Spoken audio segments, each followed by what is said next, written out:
শুক্তো খেতে আমরা সবাই ভালোবাসি।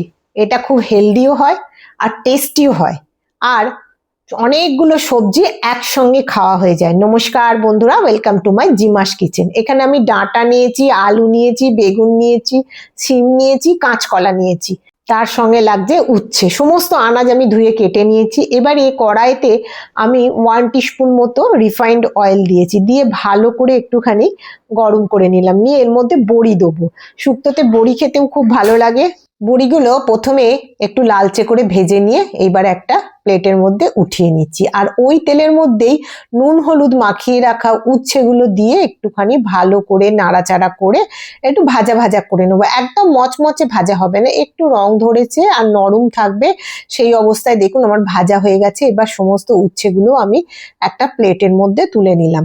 হয়ে গেল আমার উচ্ছে বড়ি ভাজা। এইবার ওই প্লেটের কড়াইয়ের মধ্যেই আমি দিয়ে দিলাম সামান্য পরিমাণে একটু সাদা তেল, 1/2 টিস্পুন মতো 5 ফোড়ন, আর এর মধ্যে 2টো শুকনো লঙ্কা ছিঁড়ে দিয়ে দিয়েছি। অনেকে রাঁধুনি ফোড়ন দেয়, কিন্তু আমি এটা 5 ফোড়ন দিয়েই রান্না করি। এইবার যে সমস্ত আনাজগুলোকে আমি কেটে ধুয়ে রেখে দিয়েছিলাম, সমস্ত আনাজগুলো আমি একসঙ্গে এর মধ্যে দিয়ে দিলাম। দিয়ে খুব ভালো করে নাড়াচাড়া করে যতক্ষণ না পর্যন্ত একটু রং ধরছে ততক্ষণ আমি ভাজবো। দেখুন নাড়াচাড়া করতে করতে একটু রং ধরে গেছে। এর মধ্যে দিয়ে দিলাম 1 টেবিল স্পুন মতো আদা বাটা আর 1 টিস্পুন মতো হলুদ।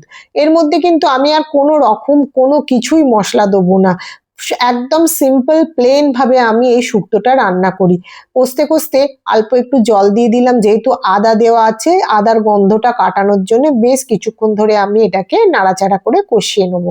দেখুন আমার এখানে কষানো হয়ে গেছে। আমি এর মধ্যে লবণ দিয়ে দিলাম, আর দিয়ে দিলাম 1 টিস্পুন মতো চিনি। নুনটা আপনারা স্বাদ মতো দেবেন, আর চিনি দিতে চাইলে দেবেন। একটু চিনি দিলে আমার মনে হয় টেস্টটা একটু বেটার হয়। এবার নুন আর চিনি দিয়ে আমি ভালো করে একটুখানি আবারও সবজিগুলো কষিয়ে নেবো।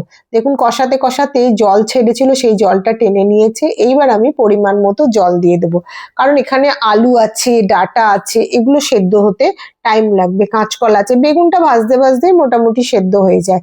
দিয়ে আমি এটাকে এবার মিনিট 5 জন্য ঢাকা দিয়ে রেখে দেবো। 5 মিনিট পর ঢাকা খুলে দেখুন মোটামুটি হাফ সেদ্ধ এটা হয়ে গেছে। একটুখানি ভালো করে নাড়াচাড়া করে নিয়ে আমি এর মধ্যে ভেজে রাখা বড়িগুলো দিয়ে দিলাম, কারণ বড়িগুলো একটু সেদ্ধ হতে দিতে হবে। আর দিয়ে দিলাম উচ্ছে ভাজাটা। উচ্ছে ভাজাটা দিয়েও ভালো করে একটুখানি মিশিয়ে নেবো। খুব বেশি ঘাটাঘুটি করা যাবে না, সবজিগুলো গলে যাবে। আর এরপর আমি 1/2 কাপের একটু বেশি দুধ দিয়ে এটাকে এবার খুব ভালো করে ফোটাবো। এই দুধটা দিলে শুক্তোর একটা সুন্দর ফ্লেভার আসে, আর টেস্টও খুব সুন্দর হয়। দেখুন দুধটা দিয়েছি, ফুটে গেছে। এর মধ্যে আমি দিয়ে দিলাম 1 টিস্পুন মতো ঘি।